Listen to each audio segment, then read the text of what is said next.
Lihula patrullis siis minu mentoriks on täna siin Lauri Rebane. Lauri on ligemale 3 aastat juba selle töö peal olnud ja tunneb kõiki ja kõike, mis siin tema piirkonnas on. Me sõitsime Lihulast välja. Lihulas me nägime kultuurimaja, mis on hästi keeruline objekt, kus on hästi palju uksi ja aknaid. Läbi selle häire kontrollimine on alati tükk tööd. Palju sind see Masternaudi junn siin närvi ajab, et see sul siin ka ilutsada? Mitte sugugi selles mõttes, et ta on ikkagi tegelikult kindlasti kasulik asi, et annab ikkagi märku ja hoiab nagu juhti tagasi, et ütleme, et ei ole nii, et lähed kuskile ja vajutad piduriblokki või selles mõttes, et ta kindlasti on pigem kasulik tegur kui ütleme kahjulik tegur, et kahju ta kindlasti ei tee, kui teeb, siis kasu.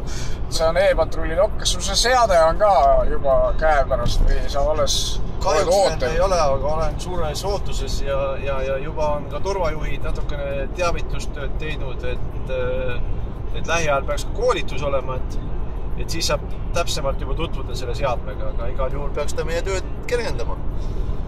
Olen suures põnevuses.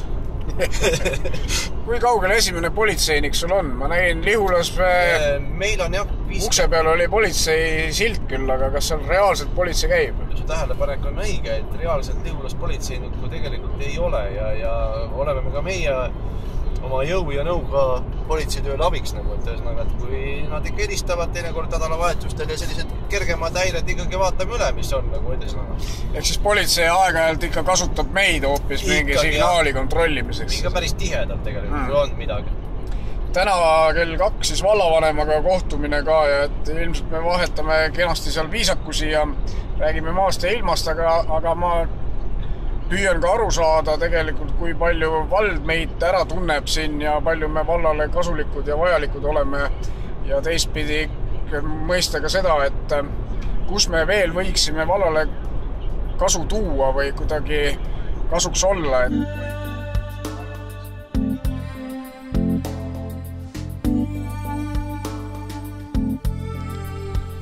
Me oleme tulnud Virtsu-Linnusele ja see Virtsu-Linnus on nüüd ehe näide sellest, et kui sa oma vara ei valva, et mis sellest siis järgi jääb.